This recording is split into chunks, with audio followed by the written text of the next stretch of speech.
The auction house smelled of dust, oil, and the faint hum of old machinery. Liam Mercer leaned against a rusty pillar, arms crossed, trying to look like he belonged. He didn't. Not really. This was the kind of place where merchants came to buy scrap metal, outlawed tech, or the occasional rare mineral stolen from some frontier world. Liam was here because he needed a power core for his broken-down freighter, the Silver Dawn.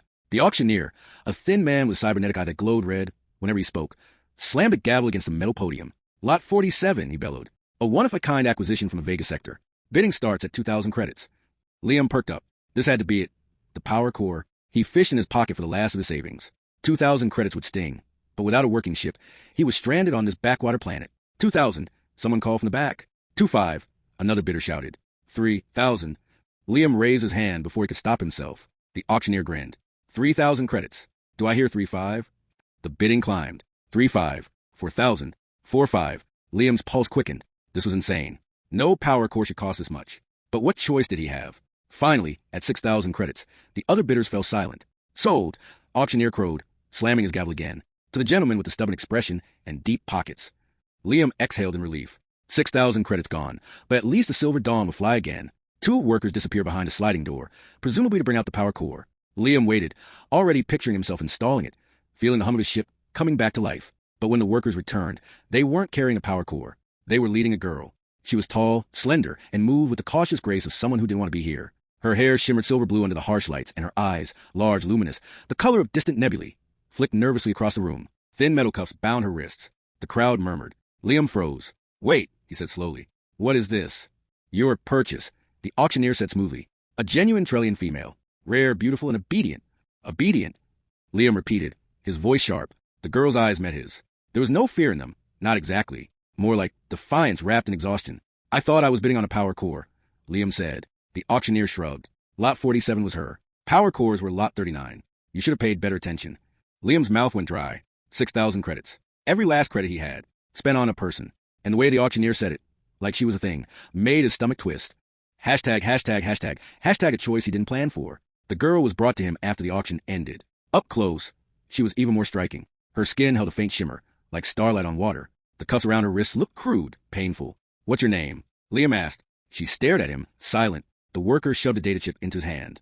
Ownership papers, he said gruffly. She's all yours now. Liam almost shoved it back. He didn't want papers. He didn't want ownership. But the girl's eyes never left his face. Do you have anywhere to go? He asked her softly. She hesitated, then gave the smallest shake of her head. Liam sighed. He couldn't leave her here. Not with these vultures. Fine, he muttered.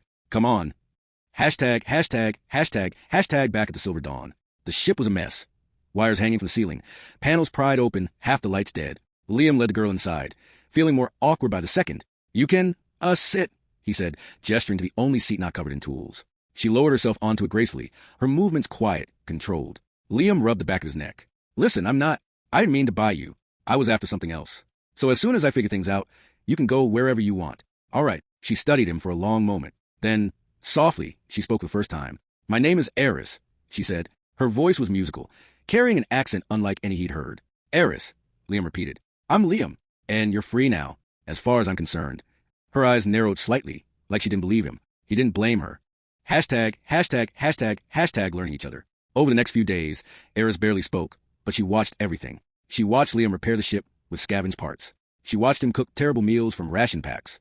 She even watched him talk to himself when bolts wouldn't fit or wires sparked unexpectedly. Finally, one evening, as Liam cursed at a stubborn circuit, she said softly, You care for this vessel? Liam blinked at her.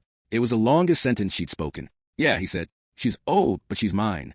Eris tilted her head. Why spend so much effort on something broken? Liam chuckled. Because broken things can be fixed. You just have to give them time. For the first time, he saw the ghost of a smile on her lips. Hashtag the past she carried.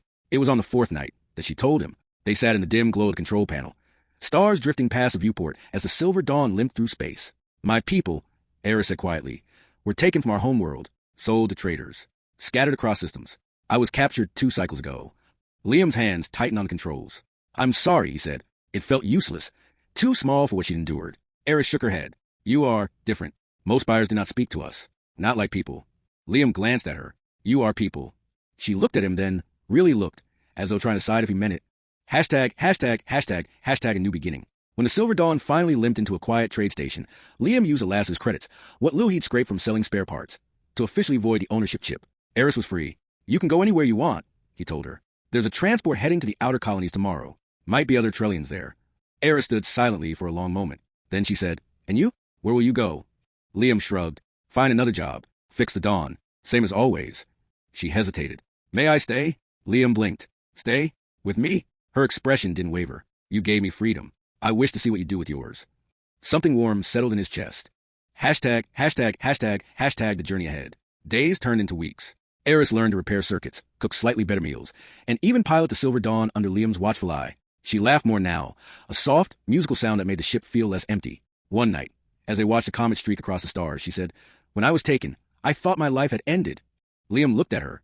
But now, she continued, her eyes reflecting starlight, I think maybe it was only changing course. Liam didn't know what to say to that, so he just sat beside her, letting the silence speak for them both. Hashtag epilogue. More than chance. Months later, the Silver Dawn was repaired, flying smoother than ever. Liam had work. Eris had a life far beyond what had been stolen from her, but she never chose to leave, and Liam never asked her to. What started as an accident, a mistaken bid, had become something else entirely. Not ownership, not obligation, something freer, something like love, carried on starlight between two people who had once been broken, and were learning, together, how to be whole again.